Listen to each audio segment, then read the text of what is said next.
बिस्मिल्लाहिर्रहमानिर्रहीम। Mohammad PSX trick से उम्मीद है आप सब लोग खैरियत से होंगे।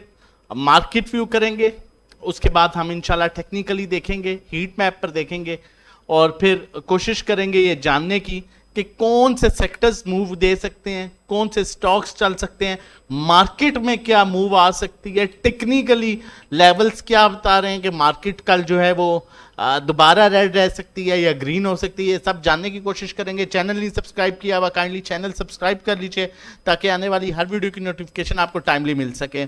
कैसे 100 इंडेक्स की क्लोजिंग आज हुई 41,330 पर, 341 पॉइंट्स आज इंडेक्स ने लूज कर दिए, जबकि इंडेक्स ने तकरीबन, हम अगर बात करें तो तकरीबन 2 दिन में पिछले 40,800 से सॉरी जी एग्जैक्टली 40,800 से इंडेक्स ने जो है वो मूव दी 41,800 तक, 41,800 तक मूव दी और उसके बाद जो है इंडेक्स में तकरीबन 350 पॉइंट्स की करेक्शन मिली। मतलब कहने का ये कि 1000 पॉइंट की इंडेक्स ने मूव दी और 350 पॉइंट्स की इंडेक्स ने करेक्शन ले ली अपने स्पोर्ट लेवल से, जो कि फ्राइडे में जहां इंडेक्स ने क्लोज किया था उसके बाद से अब तक। अब अगर हम यहां बात करें डे रेंज की तो इंडेक्स अपने लो के पास क्लोज हुआ, लेकिन एंड ऑफ द टाइम कुछ थोड़ी सी बाइंग आई जो इंडेक्स में थोड़ा बहुत रिवर्सल देखा गया, जबकि लो जो है 41,265 का था और क्लोजिंग जो हुई वो 41,330 पर हुई। मतलब 70 पॉइंट्स जो है इंडेक्स ने एंड ऑफ द टाइम जो है वो गेन किए। अब अगर टॉप पॉइंट्स कंट्रीब्यूटर स्टॉक्स की बात की जाए तो UBL top points contributor stocks में रहा, जिसने 23 पॉइंट जो है वो KSE 100 इंडेक्स में ऐड किए। इसी तरह DAWH ने, MCB, EFERT, PIOC, Century Paper, PAKT, Engro, EFUG, JDWS, जबकि लकी सीमेंट ने आज सबसे ज्यादा नेगेटिव पॉइंट्स ऐड किए और उसका रीजन भी था, जबकि आपको मेरा ख्याल है लास्ट वीडियो में भी मैंने आप लोगों के साथ शेयर किया था और इससे पहले भी कि सीमेंट सेक्टर काफी हद तक ओवरबॉट हो चुका है और सीमेंट सेक्टर में लकी कंटिन्यूसली परफॉर्म कर रहा है, अपने ऐसे लेवल्स पर आ गया जहां पर आप करेक्शन उसमें ड्यू है। और जब ऐसे बड़े स्टॉक में प्रॉफिट टेकिंग होती है तो इंडेक्स में ओवरऑल उसका रिजल्ट जो है वो उसका इंपैक्ट जो है सॉरी वो ओवरऑल फिर इंडेक्स पर देखने को मिलता है। जब देखा कि लकी सीमेंट में प्रॉफिट टेकिंग होना शुरू हुई, जैसा कि हम मतलब ऑलरेडी अंडरस्टूड था कि इसमें आप किसी भी टाइम प्रॉफिट टेकिंग हो सकती है, और जब इसमें प्रॉफिट टेकिंग होना शुरू हुई तो सिस्टम जो कि सेकंड हैवी स्टॉक है विद वेरी गुड वॉल्यूम्स, हमने देखा कि उसमें भी प्रेशर आया, FFC में प्रेशर आया, TRG में प्रेशर आया, OGDC में, PPL, HBL।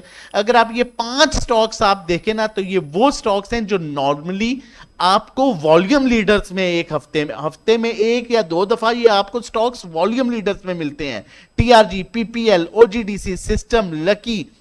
तो इस वजह से बड़े स्टॉक्स में जो है फिर उसका प्रेशर जो है उसका इंपैक्ट देखा गया जब एक ओवरबॉट लेवल पर आके। आपने नॉर्मली देखा होगा, बताने और समझाने का मकसद यह है कि आपको चीजें क्लियर हो, जब किसी बड़े स्टॉक का, बड़ा स्टॉक इन सेंस के जो वॉल्यूम लीडर्स में भी रहता हो और जिसमें मूव भी अप एंड डाउन साइड आती हो और उस स्टॉक की कीमत भी 300, 400, 500, जब ऐसे स्टॉक में आपने कई दफा देखा होगा कि जब ऐसे स्टॉक का रिजल्ट कोई ऐसा नेगेटिव आता है तो उसका एकदम इंपैक्ट जो है वो पूरी मार्केट पर आता है। तो आज सबसे बड़ी जो रीजन थी वो एक जो है वो क्लियरली प्रॉफिट टेकिंग थी, लकी सीमेंट में हुई और लकी सीमेंट काफी हद तक जो है वो डाउन आया और उसने 63 पॉइंट्स जो है ओवरऑल आज जो है मार्केट में माइनस ऐड करवाए।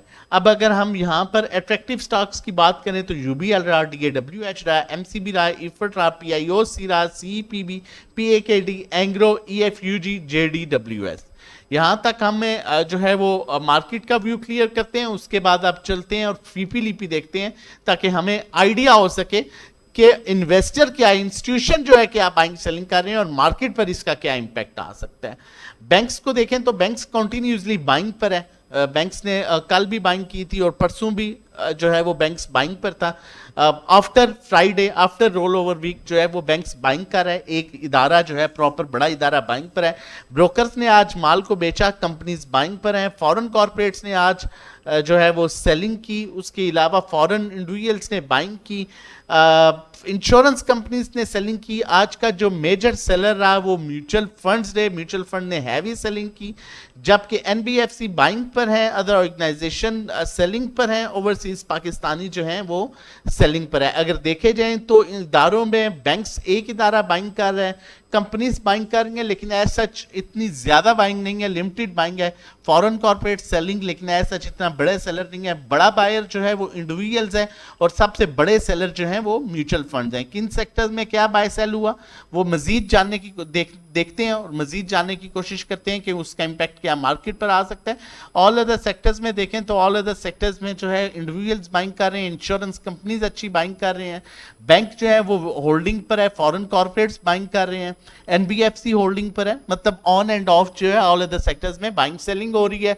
सीमेंट सेक्टर में जो आपका मेजर बायर है वो बैंक्स हैं, स्टिल सीमेंट सेक्टर में बाइंग कर रहे हैं, फॉरेन कॉर्पोरेट्स बाइंग कर रहे हैं, कंपनी सेलिंग पर है, ब्रोकर सेलिंग पर है, इंडिविजुअल्स बाइंग पर हैं, जबकि एनबीएफसी होल्डिंग पर है और म्यूचुअल फंड ना होने के बराबर जो है वो सेलिंग कर रहे हैं। मेजर सेलर आपका सीमेंट सेक्टर में जो है वो इंश्योरेंस कंपनीज हैं। उसके बाद हम अगर फर्टिलाइजर की बात करें तो फॉरेन इन्वेस्टर फर्टिलाइजर में इंटरेस्ट शो कर रहा है, कंपनीज भी फर्टिलाइजर में इंटरेस्ट शो करेंगे। एज सच कोई बड़ा सेलर नहीं है बैंक्स के अलावा, और बाकी जो है एनबीएफसी वो भी होल्डिंग पर है। Food and personal care investment purpose के लिए बेहतरीन सेक्टर है और कब चलेगा इसकी कोई जो है वो श्योरिटी नहीं दी जा सकती, लेकिन किसी भी टाइम ये सेक्टर परफॉर्म कर सकता है। Oil and gas exploration companies की अगर बात करें तो foreign investor, foreign corporates normally इसमें सेलिंग कर रहे हैं, बैंक्स बाइंग कर रहा है एक इदारा और अच्छी क्वांटिटी के साथ oil and gas exploration companies में बाइंग कर रहे हैं, ब्रोकर सेलिंग पर है लेकिन ना होने के बराबर सेलिंग है, कंपनीज बाइंग कर रही हैं, नॉर्मल बाइंग है, इंडिविजुअल्स हैवी बाइंग कर रहे हैं, बैंक्स इंडिविजुअल्स कंपनीज बाइंग पर है, इंश्योरेंस कंपनीज सेलिंग पर है, म्यूचुअल फंड सेलिंग पर है, एनबीएफसी बाइंग पर है, अदर ऑर्गेनाइजेशन जो है वो भी होल्डिंग पर है। मतलब इदारों में अगर देखा जाए तो एक इदारा होल्डिंग पर है, एक दो तीन इदारे इसको बाय कर रहे हैं, जबकि एक दो और तीन ही इदारे इसको सेलिंग कर रहे हैं और एक होल्डिंग पर है। इसमें भी ऑन एंड ऑफ मूव मिल सकती है। उसके अलावा ऑयल एंड गैस में एज सच सिर्फ इंडिविजुअल बाइंग पर है, बाकी ऑलमोस्ट सेलिंग पर है। ऑयल एंड गैस को थोड़ा सा आपको यहाँ पर जो है वो उससे रिजर्व रहना पड़ेगा। नॉर्मली इसमें PSO Shell kind of stocks हैं, इन्वेस्टमेंट पर्पस के लिए स्टिल पीएसओ बड़े अट्रैक्टिव रेट्स पर है, लेकिन अगर आप इन्वेस्टमेंट करना चाहते हैं लाइक 1 महीना 2 महीने के लिए। उसके बाद अगर हम पावर जनरेशन की बात करें तो पावर जनरेशन में जो है फॉरेन इन्वेस्टर बाइंग पर है, एज सच इंडिविजुअल्स बाइंग पर है और कोई एज सच बायर नहीं है। मतलब पावर जनरेशन भी अभी डल रह सकता है, एज सच इसमें मूव कोई एक्सपेक्टेड नहीं है इतनी बेहतर आ सकती है, क्योंकि अगर देखा जाए तो पावर जनरेशन में भी पावर जनरेशन का बेसिकली एक जो है वो, मैं कभी भी फेवरेटिज्म तो किसी स्टॉक में नहीं है, लेकिन हम एक स्टॉक में काम करते हैं नॉर्मली हब पावर में, और वो जैसे ही हमारे बाइंग रेट्स के अकॉर्डिंगली आता है हम उसे बाय करते हैं। अब टेक्नोलॉजी सेक्टर जो मेन सेक्टर अगर है उसमें देखा जाए तो फॉरेन इन्वेस्टर आपको उसमें अच्छी खासी सेलिंग कर रहा है, बैंक्स होल्डिंग पर हैं विच इज गुड साइन। हालांकि आज टेक्नोलॉजी सेक्टर में end of the time profit taking आई, लेकिन बैंक्स स्टिल होल्डिंग पर हैं, ये एक बेहतर साइन है। ब्रोकर सेलिंग कर रहे हैं, कंपनीज आपकी बाइंग कर रही हैं टेक्नोलॉजी को, इंडिविजुअल्स हैवी बाइंग कर रहे हैं, इंश्योरेंस कंपनीज दूसरा इदारा भी आप देखें तो होल्डिंग पर है, प्रॉफिट टेकिंग होने के बाद भी वो होल्डिंग कर रहे हैं, मींस उन्होंने प्रॉफिट टेकिंग नहीं की, ये काफी बेहतर साइन है।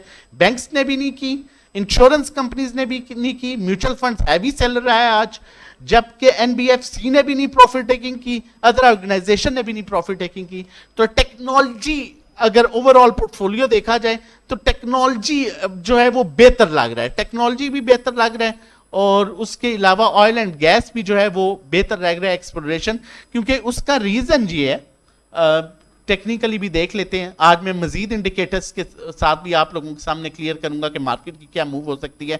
जिस तरह अब हम ऑयल एंड गैस की बात करें तो ऑयल एंड गैस में देखें बैंक्स भी होल्डिंग पर हैं, कंपनीज भी होल्डिंग पर हैं, इंडिविजुअल्स और एनबीएफसी ये होल्डिंग और बाइंग कर रहे हैं, और नहीं सॉरी ये बाइंग कर रहे हैं, बैंक्स बाइंग कर रहे हैं, कंपनीज बाइंग कर रहे हैं, इंडिविजुअल्स बाइंग कर रहे हैं, एनबीएफसी बाइंग कर रहे हैं, अदर्स जो है अदर ऑर्गेनाइजेशन होल्डिंग पर है। सेलिंग जो कर रहे हैं सिर्फ म्यूचुअल फंड और जो है फॉरेन कॉर्पोरेट्स जो है वो इसमें सेलिंग कर रहे हैं विद इंश्योरेंस कंपनीज, जबकि टेक्नोलॉजी सेक्टर में बैंक्स भी होल्डिंग पर है, इंस्टीट्यूशंस भी होल्डिंग पर है, एनबीएफसी भी होल्डिंग पर है, अदर ऑर्गेनाइजेशन भी जो है होल्डिंग पर है, और इंडिविजुअल्स और कंपनीज बाइंग कर रही हैं, ब्रोकर और फॉरेन कॉर्पोरेट्स और म्यूचुअल फंड सेलिंग कर रहे हैं। तो ये दो जो है सेक्टर अब बेहतर लग रहे हैं, लेकिन मार्केट क्या कहती है टेक्निकली उसको जानने की कोशिश करते हैं। चैनल नहीं सब्सक्राइब किया, काइंडली चैनल सब्सक्राइब कर लीजिए ताकि आने वाली हर वीडियो की नोटिफिकेशन आपको टाइमली मिल सके। अब देखें यहां पर मैं मजीद इसको फोकस करता हूं, ये बड़ा इंपॉर्टेंट लेवल था। यहां पर कैंडल मैंने आपको कल भी कहा था कि यहां पर एक और कैंडल जो है वो अपना अपर ट्रेंड जो है वो शो कर देगी, वहां से अपसाइड अपर ट्रेंड स्टार्ट हो जाएगा, जबकि 41,550 600 एक मेजर लेवल है जिसके ऊपर अगर एक और ग्रीन कैंडल बन जाती है तो इंडेक्स बड़ी अच्छी हमें 800,000 पॉइंट्स दे सकता है। जबकि हमने देखा कि एग्जैक्टली उसी लेवल पर जो है यहां पर ये कैंडल बनी है। अब कल का दिन इंतहाई इंपॉर्टेंट है, अगर कल ये कैंडल यहां से दोबारा 41,550 को ब्रेक कर जाती है और ऊपर सस्टेन कर जाती है तो दोबारा 800,000 पॉइंट्स की मूव मिलती है इंडेक्स में नजर आएगी। जबकि आज मेजर रेजिस्टेंस जो मिली वो 41,850 से मिली, जो कि आप लोगों के साथ चार्ट पर शेयर भी किया गया था। अगर आप यहां पर सपोर्ट की बात करें तो 41,000 अब मेजर लेवल है, 41,000 ब्रेक हो गया तो मार्केट फिर दोबारा 40,200 300 के पास आ सकती है, इनफैक्ट 39,000 पर भी आ सकती है। 41,000 का लेवल ब्रेक नहीं होना चाहिए। 2 दिन हमने अच्छे वॉल्यूम्स देखे लेकिन आज हमने कुरेक्शन देखी। अब ये कुरेक्शन हेल्दी भी कंसीडर की जा सकती है। उसका रीजन ये कि ऑलरेडी कुछ स्टॉक काफी ओवरबॉट हो चुके थे सीमेंट सेक्टर में, उनमें कुरेक्शन ड्यू थी, जो इसकी करेक्शन हुई है और अब दोबारा जो है अपसाइड मूव मिल सकती है। आरएसआई स्टॉकेस्टिक अभी क्लियरली डाउनसाइड इंडिकेट कर रहे हैं मूव। माइट भी सुबह हमें जो है वो कुछ 50-100 पॉइंट की करेक्शन मिले और दोबारा मार्केट अपसाइड मूव बनाए, लेकिन 41,000 के लेवल को आपने लाजमी कंसीडर करना है। 41,000 का लेवल ब्रेक होता है तो माइट भी 800,000 पॉइंट मजीद चला जाए। तो यहां पर आपने अब बड़े जो है वो लेवल्स को मेंटेन करके काम करना है। अननेसेसरी बाइंग सेलिंग नहीं करनी जब तक लेवल्स और वॉल्यूम सपोर्ट ना करें। वॉल्यूम्स और लेवल सपोर्ट करें तो बाइंग करनी है, प्रॉफिट टेकिंग भी उसी तरह करनी है, अदरवाइज थोड़ा सा रिजर्व रहना है। और अगर आप चाहते हैं कि आप हमारे साथ मिलकर काम करें और इस कंडीशन में जो है वो बेहतर तरीके से टैकल कर सकें तो हमारा व्हाट्सएप नंबर है, मेंशन है, आप हमें व्हाट्सएप कर सकते हैं रजिस्ट्रेशन और डिटेल्स के लिए। अब आप फर्दर चलते हैं और देखते हैं कि हीट मैप पर क्या है, लेकिन उससे पहले मैं आप लोगों के साथ शेयर करता चलूं। अगर आप हमारे साथ मिलकर काम करना चाहते हैं तो हमारे डिफरेंट पैकेजेस हैं, आप ये अवेल कर सकते हैं ताकि आप जो है वो जिस मकसद के लिए स्टॉक मार्केट में आए हैं आपका वो मकसद पूरा हो सके। 1500 से सिर्फ पैकेज स्टार्ट होता है, तो इसी तरह 3 मंथ्स का, 6 मंथ्स का 1-to-1 individual sell buy call services हैं जिसमें आप अपना पोर्टफोलियो में साथ शेयर करते हैं, उसके अकॉर्डिंगली हम आपको काम कराते हैं। ट्रेडिंग कोर्स है जो 4 to 6 वीक्स का, आप जो है हमें व्हाट्सएप कर सकते हैं रजिस्ट्रेशन के लिए और इन पैकेजेस की डिटेल्स के लिए। अब यहां पर मैं आप लोगों के साथ जो है हीट मैप शेयर करता हूं और फिर एक और इंडिकेटर पर हम जाके चेक करेंगे टेक्निकली इंडेक्स क्या कह रहा है। अब अगर हम टेक्नोलॉजी सेक्टर में देखें तो टेक्नोलॉजी सेक्टर में WTL में सबसे ज्यादा नेगेटिव वॉल्यूम देखा गया, जबकि जो है TRG में भी, क्योंकि ये वॉल्यूम मैंने आपको पहले भी बताया जो हैवी स्टॉक्स हैं उनमें जैसे ही प्रेशर आया तो प्रॉफिट टेकिंग भी आई। लेकिन एक चीज ये है कि टेक्नोलॉजी सेक्टर में स्टिल होल्डिंग पर है, वो 4 इदारे जो है वो होल्ड कर रहे हैं जिन्होंने प्रॉफिट टेकिंग नहीं की। तो जब इन्होंने लिया ऊपर के रेट पे या नीचे के तो उन्होंने प्रॉफिट टेकिंग नहीं की, इट मींस कि टेक्नोलॉजी में स्टिल मूव ड्यू है। बाकी सीमेंट सेक्टर में अगर आप देखें तो सीमेंट सेक्टर में लकी सीमेंट में अच्छा खासा बड़ा स्टॉक है, वॉल्यूम आया और 21 रुपये आज नीचे गया है, जो कि जिसकी वजह से मैक्सिमम प्रेशर आया। FCCL में बड़ा नेगेटिव वॉल्यूम आया, DG खान में नेगेटिव वॉल्यूम देखा गया, DCL में, पावर सीमेंट में। इसी तरह अगर हम बात करें ऑयल एंड गैस एक्सप्लोरेशन में तो SNGP में नेगेटिव वॉल्यूम देखा गया, हेस्कोल में नेगेटिव वॉल्यूम देखा गया और oil and gas exploration companies में OGDC PPL still volume leaders में है।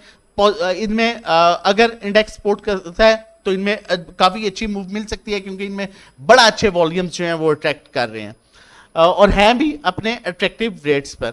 अब चल के टेक्निकली देखते हैं इंडेक्स को, उससे पहले मैं आप लोगों के साथ ये कुछ चीजें शेयर करना चाहता हूं कि ये हमारी सुबह टाइम आप देख सकते हैं, सुबह बता दिया गया था कि इंडेक्स का 41,850 का रेजिस्टेंस लेवल है, और हमने इसी तरह साथ साथ फिर प्रॉफिट टेकिंग करनी शुरू की। टैली में हमारी बाइंग थी, हमने प्रॉफिट टेकिंग की, और मजीद इस तरह DOL में हमारी बाइंग थी 24-30 पर, तो हमने 26 रुपए भी प्रॉफिट टेकिंग की, 27 रुपए भी की। HPL में मतलब हमारा टाइम आप चेक कर लें 9:30 बजे का, जैसे ही मार्केट में मूव मिली हमारा फोकस सिर्फ प्रॉफिट टेकिंग पर था। अटक रिफाइनरी हमने 160 जो बाइक और 168 पर हमने जो है इसी तरह रिलीज किया। DOL 2430 का था, 27 पर रिलीज किया। TRG हमने 9680 पर रिलीज किया, इनफैक्ट 97 पर भी।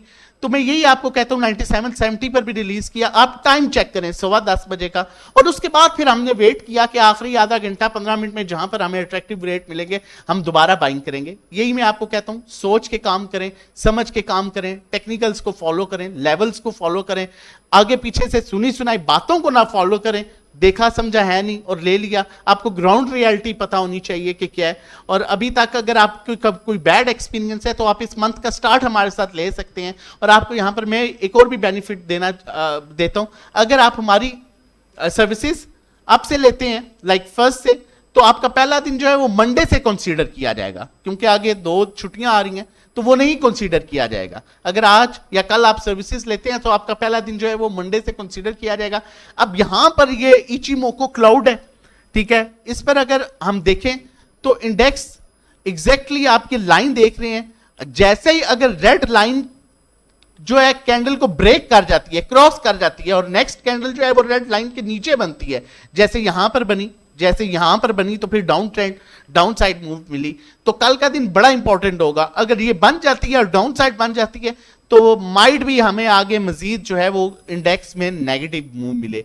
जबकि क्लाउड्स की बात करें तो स्टिल इंडेक्स अपनी न्यूट्रल पोजीशन में है, स्टिल अभी तक इंडेक्स डाउन ट्रेंड में उस तरह से नहीं गया, अनलेस कल की कैंडल बहुत इंपॉर्टेंट कैंडल है जो फर्दर डिसाइड करेगी। इसलिए सेफ लेवल्स में काम करना है, लेवल्स के अकॉर्डिंगली काम करना है, ऐसे स्टॉक्स को अप्रोच करना है जो अपर ट्रेंड में करेक्शन ले रहे हैं। फर्दर इस तरह की वीडियोस लेके आता रहूंगा। अपनी और अपनी फैमिली का बहुत ख्याल रखिएगा। अल्लाह हाफिज, जज़ाकल्लाह।